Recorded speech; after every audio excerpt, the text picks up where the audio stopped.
Bali dito guys, ay puputulin po natin dito itong sa dulo po ng mga mulberries. Pag pinutol po natin yung dulo, bali may tutubo naman dito ng mga sanga.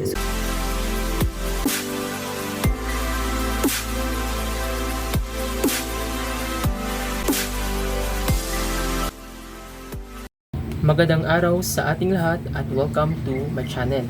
Ngayong araw nga guys ay tuturuan ko kayo kung ano ba ang mga dapat nating gawin o ano ba ang mga steps na dapat nating sundin upang lumaki ang bunga ng ating mga mulberries sa ating mga bakuran.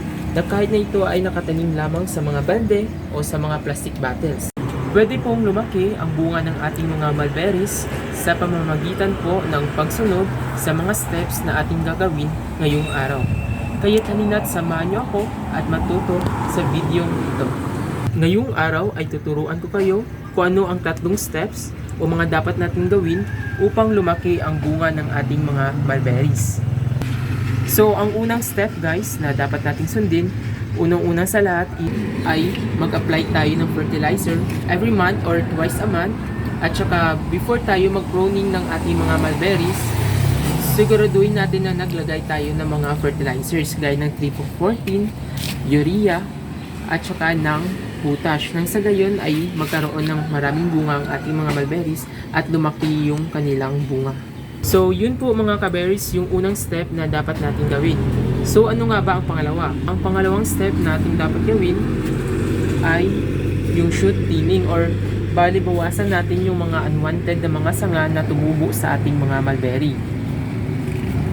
Kagaya nito, dapat nating tanggalin itong mga maliliit na sanga. Kasi useless lang po ito sa ating mulberry. Kasi wala naman po siyang bunga at saka ang liliit niya po. So, ito po yung mga tinatawag na unwanted na mga sanga. The best natin gawin dito is putulin natin or i-remove natin siya. Nang sa gayon, yung nutrients ay mapupunta sa mga sanga na merong bunga. Kagaya nito. So maraming bunga yung kanyang sanga.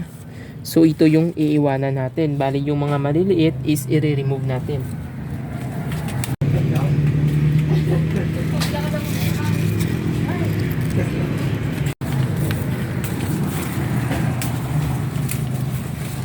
So ito guys, kunin natin ito.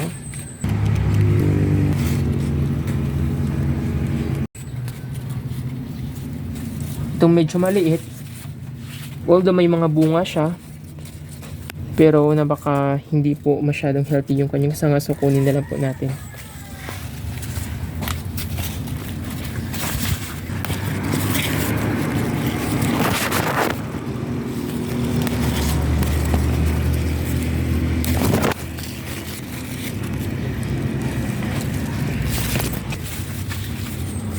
Dito naman guys,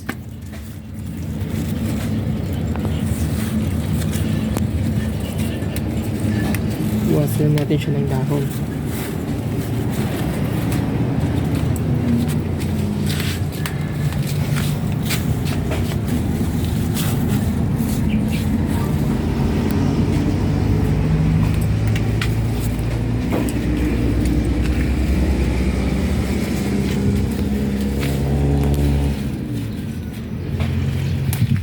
Napakalaga po na bawasan natin ng mga sanga na hindi po healthy yung ating mga mulberries para tuloy-tuloy po yung paglaki ng kanyang mga bunga. Kasi yung distribution ng nutrients ay pupunta po sa mga sanga na mayroong bunga at ito'y makakatulong sa paglaki nito. So natapos na nga natin mga kaberries yung pangalawang steps na ating ginawa sa tanim kong mulberry. So ngayon ay tutungo na tayo sa pangatlong steps na dapat natin gawin. So yung pangatlong steps guys, ito yung pagputol sa dulo ng mulberry o yung tinatawag na top cutting upang yung nutrients ay mag-focus lamang sa kanyang bunga. So ito po guys, ay puputulin po natin dito. Itong sa dulo po ng mga mulberries ay kailangan po natin putulin. Para same explanation po sa pangalawang steps ay pupunta po yung nutrients, yung distribution ng nutrients directly sa kanyang bunga para lumaki po ito at maging malusog. Ito guys, kunin po natin ito, putulin po natin yung dulo So don't worry po kasi pag pinutol po natin yung dulo, bali may tutubo naman dito na mga sanga. So dito po tutubo yung sanga dahil pinutol po natin yung dulo. Kaya hindi po ito mamamatay. Kaya don't worry po.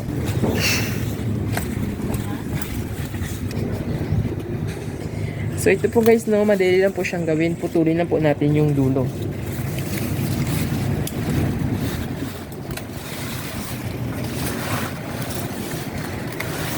Napakayabong na talaga ng mulberry dito, so hindi talaga siyang putulin.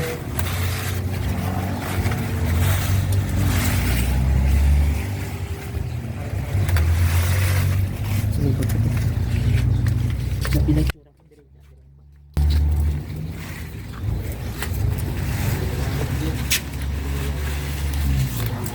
Normal.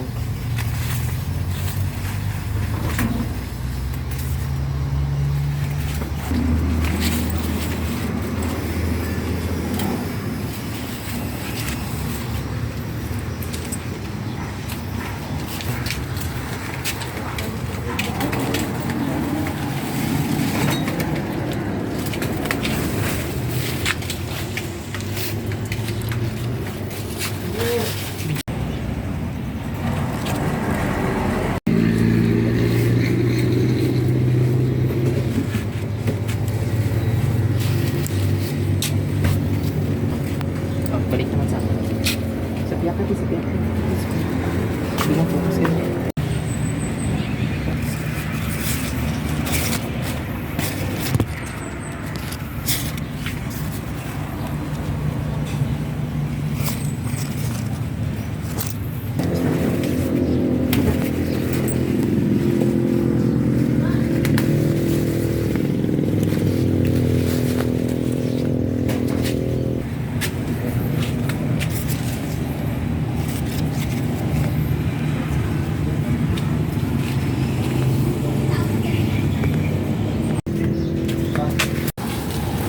So ito na mga kabears yung ating naputol na mga sanga.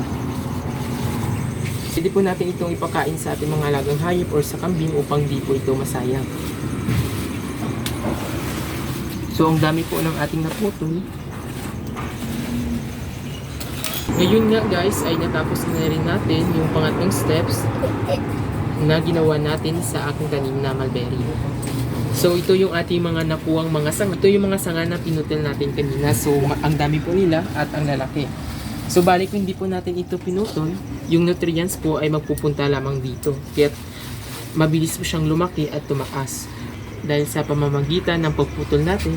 So itong mga bunga na ito is lalaki po ito at magiging malusog.